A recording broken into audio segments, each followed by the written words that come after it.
I'm very pleased to have with us today some of North America's largest owners and perhaps some of the largest owners in the world. And we want to hear from them what some of the safety issues are, how they drive safety, and also later on I'm going to ask them to evaluate us, how are we doing on their projects.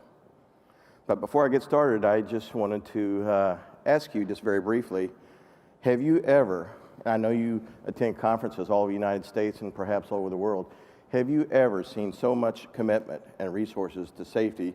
In every session that we've had here today and yesterday, safety has been integrated into the topics. Have you ever seen this much dedication? I have not. You need to give yourselves a hand. Fantastic. Yeah. Yep. A lot of people can talk about it, but who is really doing it and who's given the resources? So the co-chairs of Impact and all the labor and management co-chairs, they deserve a lot of credit for giving us the resources to do what needs to be done. First question is there's always a lot of discussion on the lowest responsible bidder, all right? Many times we get very upset about someone who gets a project because we sometimes think that we bring more to the table. So I want to ask some of our owners today, what are some of the characteristics and considerations of the lowest responsible bidder that you have on your projects? And I'll start with Bob Fitzgerald. Well, thank you, Steve. And I'd like to say also thank you for this opportunity to be here. I'm impressed with the Iron Workers organization and the focus you are putting on safety. At Southern Company, we appreciate it. Thank you so much. That's a good question. We expect contractors to come on our projects to deliver a quality product in the safest manner possible. And at Southern, we want to engage with our contractors and our groups there. I feel that low cost and low bidder, it's really irrelevant. I want us to be able to partner with whoever we get on board and provide that leadership, provide that environment for the culture where y'all can be successful. So that's how we're going to approach it. Thank you, Bob. I'll take the next question to Jason Peterson. So for our projects, as a prime contractor and as the owner, we take full responsibility for safety. And it's up to the contractors, whether they're highest, lowest bidder, to conform to what we're asking from them and to provide us with the information, the communication of what we need. And it's through groups like this with Impact and working with the Iron Worker partners out there, and I'm pointing to my business agent, we get there, and we get there with communication, with strategies, talking about it from the grassroots level up to make sure that we can deliver from an owner's perspective what we're looking for in those contracts. Because those guys in the field are the ones that know best. Great. Astor, how about you? Well, the lowest bidder is always the most attractive because you can't really pass the cost. But we have an extremely tough evaluation of our bidders. And there is no way that we are going to choose the lowest one if they can't demonstrate that they are fit for the job and will give us success. So there are other factors besides just cost, right, Astor? There are definitely, the toughest evaluation is, of course, technically. You have to demonstrate that you are technically capable to do the job. But in the end, when we go through the safety, that is really where we see some are falling outside the line. So we have had bidders where when they lose the job caused by safety and safety statistics. So that is definitely something. Thank you. In case you're wondering, Astor is not from South Boston, right? Okay.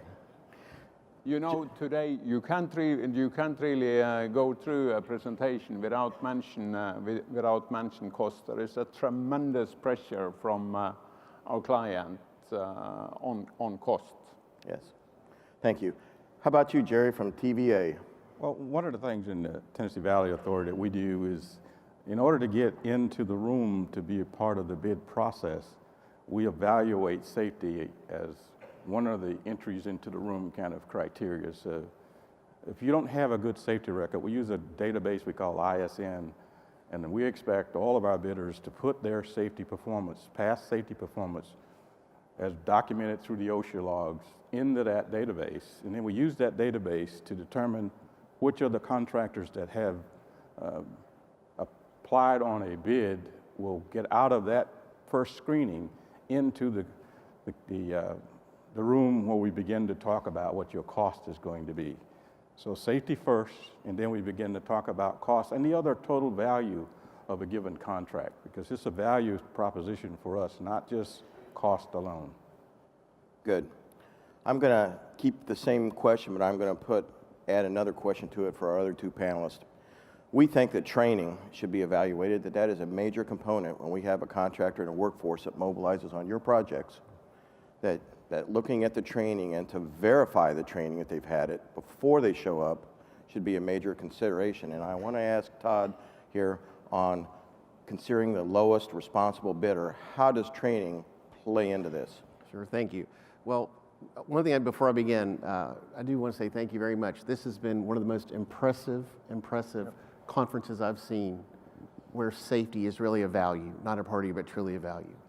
The other thing is I have to say my safety commitment, because that's something we do in Toyota. So my personal safety commitment is I will treat all team members and contractors as if they were my family when making a safety-related decision in the field.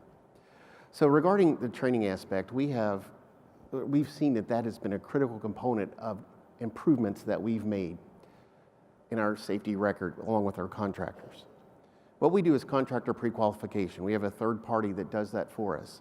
And when we have a job, we specify and work with the craft workers to say, what is the training that's required?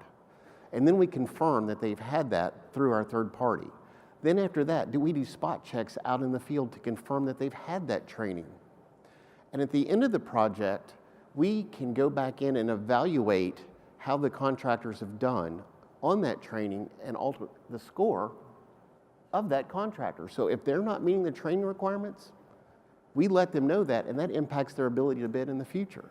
So you have to do a PDCA cycle, plan, do, check, action cycle, to make sure that that continually happens, because just because something is good 2 years or 3 years, you have to make sure that it sustains. So that's what we do.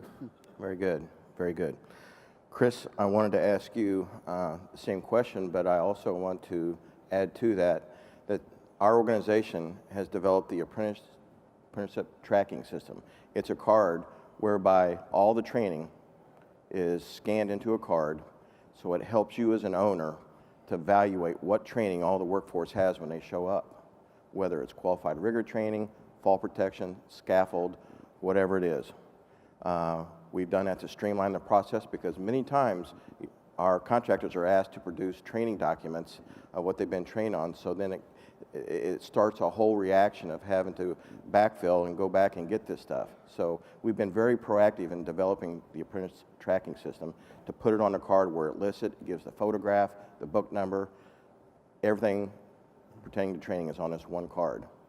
So with that in mind, how can that help you verify training on the massive projects where you deal with all kinds of workers? Thank you, Steve. And it is great to be here. When you look at training, obviously we want to know that we've got a trained workforce. I spent 2 years in China. I know what an untrained workforce looks like. And in the end, for us, we treat training and everything else that goes along with safety as a skill set.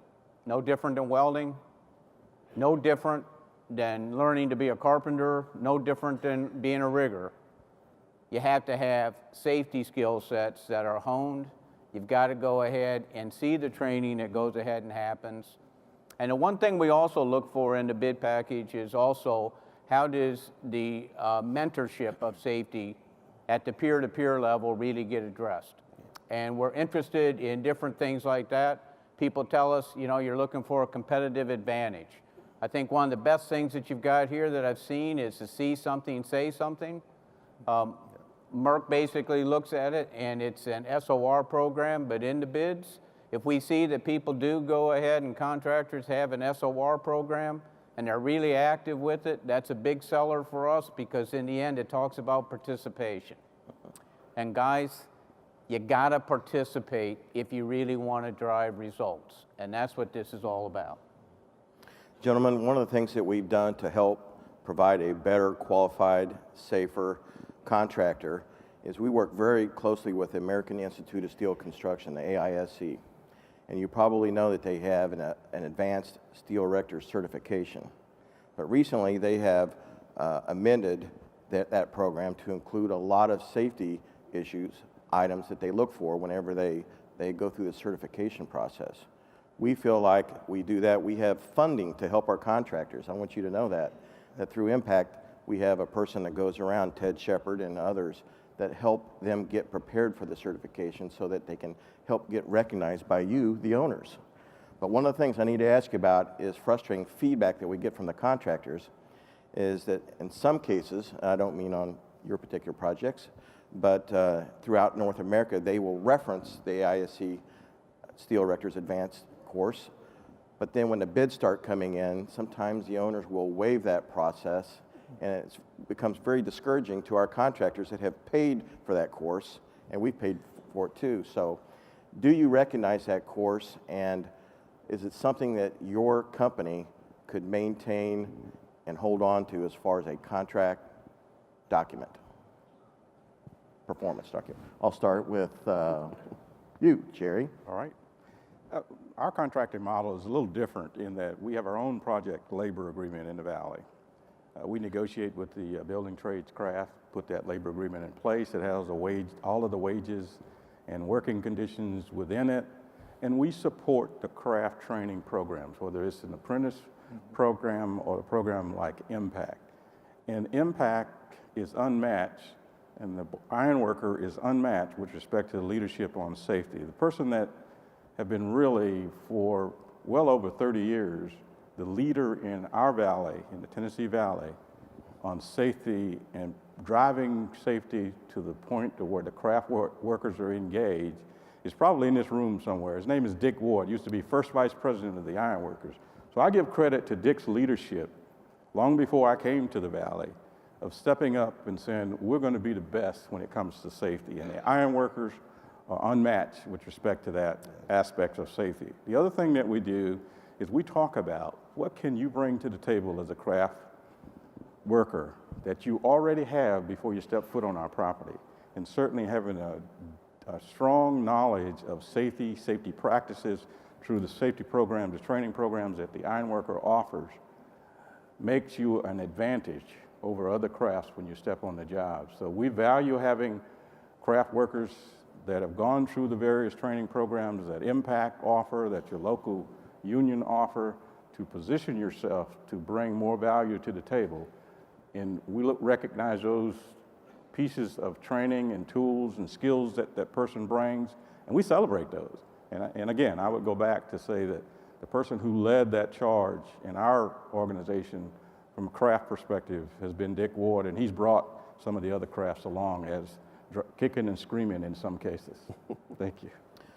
Thank you, Jerry. I have another question that we think is a consideration that should be given by company owners, project owners, and that is what kind of ranking do you put on a drug-free workforce on your project? And I'd like to start with Bob Fitzgerald. If you think about it, a fundamental expectation is to come on our sites and not be harmed by others that perhaps could be under any kind of influence. So yes, we hold that very high, Steve. We feel like that is important. It is it's one of those tools we have to make sure that we're getting quality work and that we're not impacting other people. We're not impacting our operating plants. We're not impacting equipment, et cetera. So we expect a substance abuse-free workforce. I think we all expect that. Who wants to be that person that has to call a loved one and say, so-and-so's not coming home because someone else impacted that? So absolutely, Steve, that is very, very important to Southern Company. Bob, we feel, and others, we feel like all drug testing programs are not created alike, okay? That there's a big difference in programs, that people could come to you, different organizations could come to you. And I have to comment here that our organization has set the highest standard for substance abuse testing in the industry. And this credit goes to General President Emeritus Hunt, who's with us over here to the right. Joe, please raise your hand. Thank you. And to Bill Brown and to Eric Waterman years ago when they saw that there's no place for substance abuse in the ironworking industry. And they took a stand to make this happen. And not only has it influenced the quality of work, the productivity, and the safety, but it helps our members in cases where they needed help. And I remember years ago where Eric Waterman shared some letters with me that people had written, wives had written to him saying, you know what, it was a tough time around my house, but thanks to your employee assistance program and your program, it helped my husband or wife get the help that they needed, and I just wanted to say thank you. So that program, as tough as it was years ago, has produced a lot of results aside from improving safety performance. So we always want owners to recognize the differences in different drug testing programs to make sure that you're evaluating apples to apples. We have for-cause testing, random, reasonable suspension, post-injury, things like this that many other programs may not have. So I want someone that wanted to speak to this, that they've had the differences in this, to share with the audience. Chris. We absolutely go ahead and value that. Job planning starts with being fit for duty. Yep, that's right. I mean, you cannot go ahead and really be out in the workplace with distractions going on in your mind. One of the things that we teach our supervisors is in the morning, look each guy in the eye and ask them, are you fit for duty? Are you ready to go to work today? Are you aware of the hazards? Are you thinking about work? Is there something else going on? And we've had a number of different people say, well, I've got somebody at home that's not feeling well. I've got a child that's sick. And to be honest, if you're at work and if you're not really fit for duty, it starts with that. And the substance abuse, we have to know that people are not going to go ahead and be on the drugs to go ahead and be that fit for duty and be ready for work. We value that. It's part of the job planning. Before you do anything, you ask yourself, are you fit for duty? And we want to know that, absolutely. Steve, Todd Mills. if I can make a comment. So I want to go back and say I was fortunate enough to meet Steve through an organization called CURT, the Construction Users Roundtable, and also many of the others here up here. And at the time, Toyota was redoing what's called our TCSR, our Toyota Construction Safety Requirements. And it lays out any contractor who comes on site what the expectation is, and then it's kind of a template too that we include in our PLA, our Project Labor Agreement. And we were going back within our organization about what should our substance abuse testing be, and we worked with the building trades, BT and DAP program, things like that. And Steve was talking to me, and I thought, well, I'm gonna go out and see what they're doing. After seeing what your organization was doing with the Ironworks, I said, if they can do it, by golly, that's what we're gonna do. So we incorporated your program as part of what our requirement is in our Toyota Construction Safety Requirements. I'll tell you this, we rolled it out in January, and we got pushback from some other organizations. Oh, I don't know that we can do that. And our response has been, yes, you can. Yes, you can. We know you can. In Toyota, we have a word, it's called Mendomi, and that means taking care of everybody on your site like they're your family. And we feel through having a program where people can come in and know everyone there, as Chris said, is clear-headed, ready to work. But also, if someone does have a problem and they raise their hand and say, I'm not prepared, I need help, that there is a method to get them that help.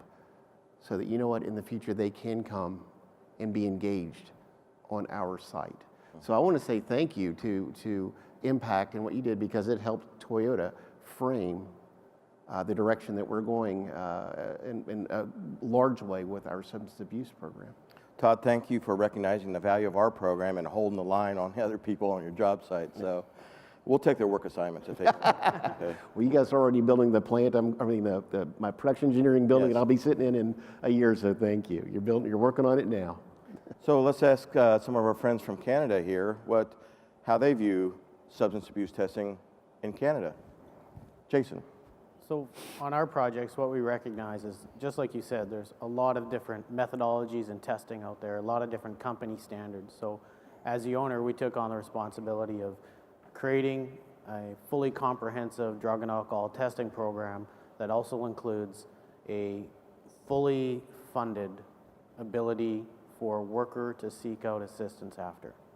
It was key to us to make sure that we were not just putting a process in place that looked like it punished the worker. We also need to look after that worker from an ownership perspective, make sure that it's consistent for all contractors on site, and that those workers could have the opportunity to come back to work after getting a clean bill of health. So we took a ground-up approach, built an entire package by the owner. That way it's consistent and everyone's measured the same. And that includes not just the craft labor, not just the iron workers on site, everybody. From the project manager on down. Thank you. Next question is, and I'd like to ask all of you this, just very, very briefly, is when you think of iron workers doing structural steel work and reinforcing steel insulation, what is your biggest safety concern and exposure that you think we have as iron workers? Just very briefly, I'll start with Chris here. Biggest safety concern. The biggest safety concern we have is basically letting those cost and schedule pressures drive your thinking and go ahead and get you out of your normal routine.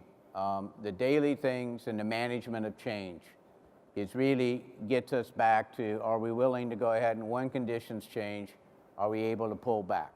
Are we able to stop, reevaluate it, think it through?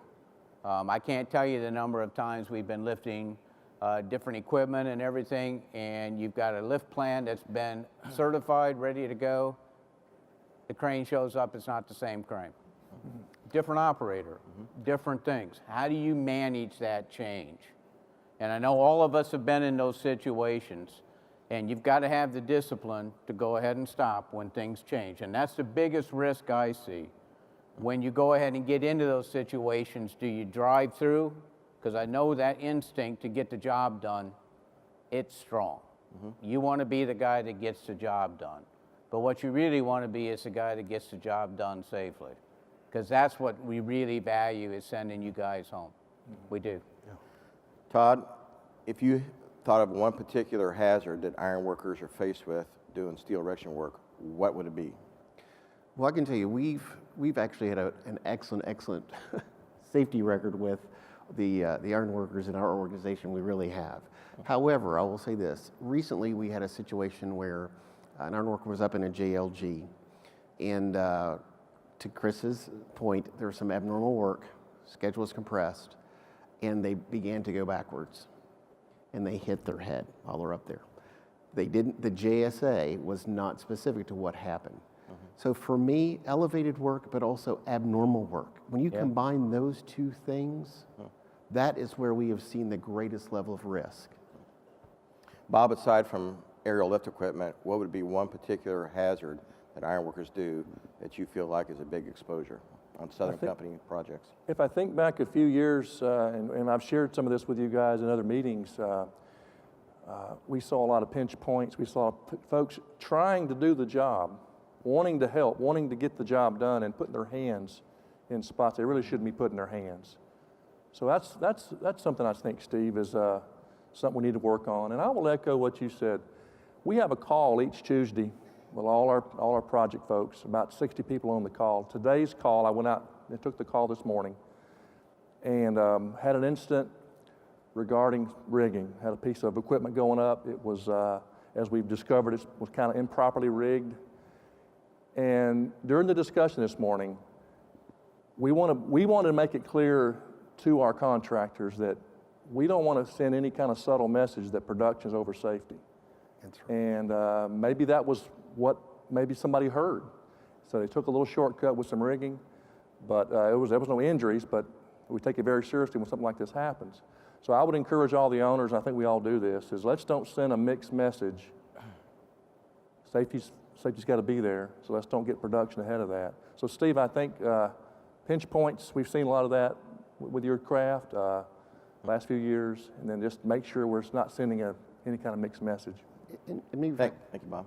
if I could just add briefly, I think the things we're talking about are kind of the day-to-day issues, but looking at the leadership and the culture that is established on the job. Right. So if you can establish a culture on the job that says, you know what, we are not going to put cost and schedule above it, and if something is wrong, stop, call, wait. Not work authority. Exactly. If you can get to that level, I think a lot of these things that we're talking about will go away. Thank you, Todd. How about you, Astor? Is there any Well, I would like particular to, hazard I that, would like to that highlight- scares you about the ironworkers?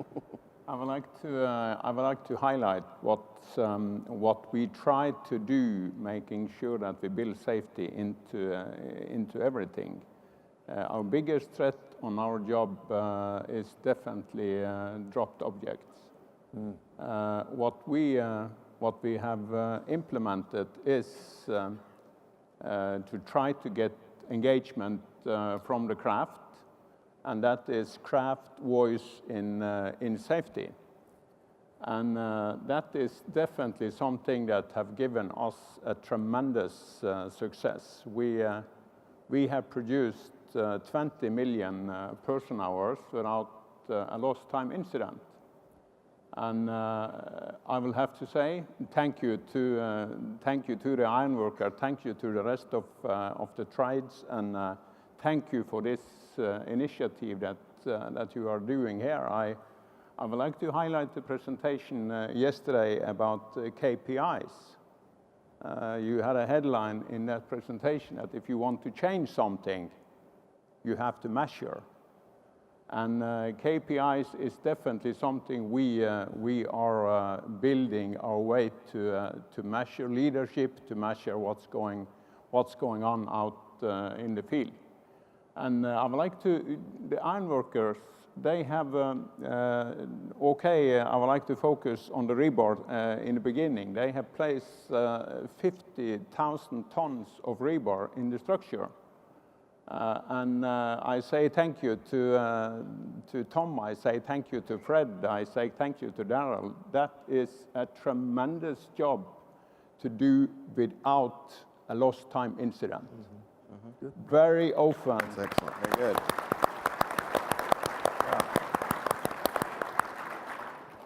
Very often the rebar is something that creates incident. And the way you train your people, the way you do your stuff, I have to say I very much appreciate it. I think we can do an optimization together with the client when it's come to training, because the client have their program when it's come to training, and union have their program. And I think there is a double up, and that is something that we have missed in our project. Astor, I'm very pleased that you brought up rebar because reinforcing steel and post-tensioning makes up over 50% of our man hours. And a lot of people think that it's all structural steel work, but I have to tell you, just what you said, 50,000 tons, we have reinforcing ironworkers all over North America that make up over 50% of our man hours. However, our concern is there's no real standards to protect reinforcing ironworkers from collapse, structural stability, columns, walls, decks, better impalement covers, hoisting and rigging of rebar assemblies, which has resulted in a lot of material handling injuries that we talked about earlier. But I have to say, once again, that we took the initiative as an international association. In fact, in 2010, General President Emeritus Hunt submitted a petition to the Occupational Safety and Health Administration in Washington, D.C. for OSHA to pursue new reinforcing steel and post-tensioning standards. And with him that day was Bill Brown, Eric Waterman, and General President Wise, and also General Treasurer Ed McHugh.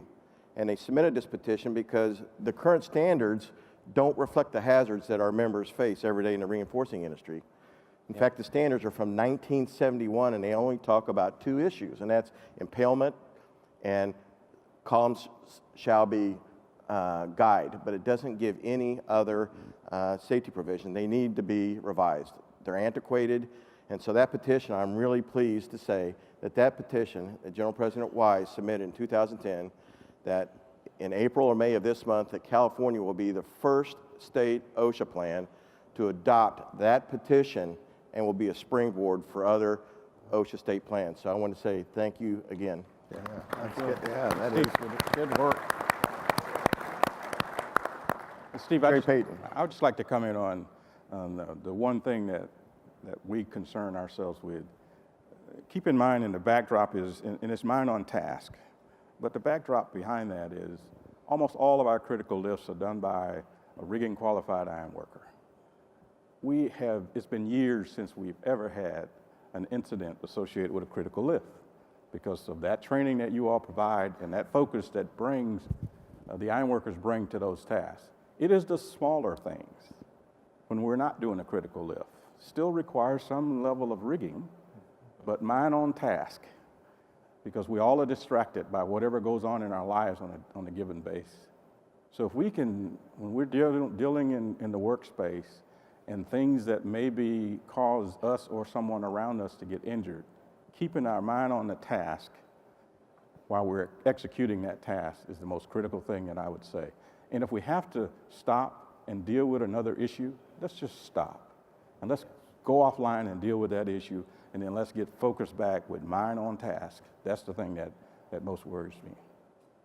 Well, we have to finish up now. I have one last question. I could spend a lot of time asking you questions because you're a great owner, so every one of you. But very, very briefly, I want you, and they didn't know this question was coming, but I want to ask you very quickly, how are we doing on your projects? And is there any one thing that we're not doing that we should pursue? Now, very quickly, Bob. Steve, every time I go out and talk to your members, everybody's cooperative, they're on board. What I really appreciate is the culture you guys are creating among your craft. Thank you very much. Thank you. Todd. You're an outstanding organization, one of the leaders. Please continue on the path you're heading right now, and we hope to partner with you for a very long time. Thank you, Chris. I'd like to say too, on the safety side, think more about innovation too. Don't be satisfied with what you did yesterday. Keep thinking about how do you keep improving. And I've seen that in the iron workers, that they're willing to go ahead and look at it. And if there's a better way, then we want to go ahead and embrace that too, And I want to commend the iron workers for going ahead and really thinking about innovating. Don't be satisfied with what you did yesterday, because in the end, change is essential for us to get better. Jerry Payton. And what I'd say is not being afraid to lead. There's a saying that goes, follow not where the path leads, but rather go where there is no path and leave a trail. That's what I've come to expect from the iron workers that are in leadership role and leading others in the Tennessee Valley. Astor. Okay, I would like to build a bridge from leadership to accountability. I think we have a missing link in the accountability. It's very sensitive and difficult to report someone that are beside you caused by a safety risk. So don't pass anything without doing something about it there and then. Jason Peterson. For us, we're doing a wonderful job, and the iron workers are providing us with the support, the manpower that's going to be required to build a generating station. And when I look out there and I see all the contractors out here, and I see the business agents, and I see my business agent sitting next to one of my contractors out there at the same table, and the key thing is relationships and communication. That business agent does a very good job of, when we get contractors on site that come from outside of our jurisdiction, he goes and talks to them, he communicates, he signs them up, very active in making sure that his needs of his local are met. And he works with those contractors to support us as an owner and getting us the best quality workers. I would just like to mention that Jason and Astor come to us from Canada, and I'd like to thank Daryl Labacan, General Vice President and Executive Director of Canadian Affairs. He works very closely with them. So Daryl, if you're here, thank you for getting them here today. They came a long ways, as well as our other guests. And so please give a good round of applause to our guest speakers today. Thank you.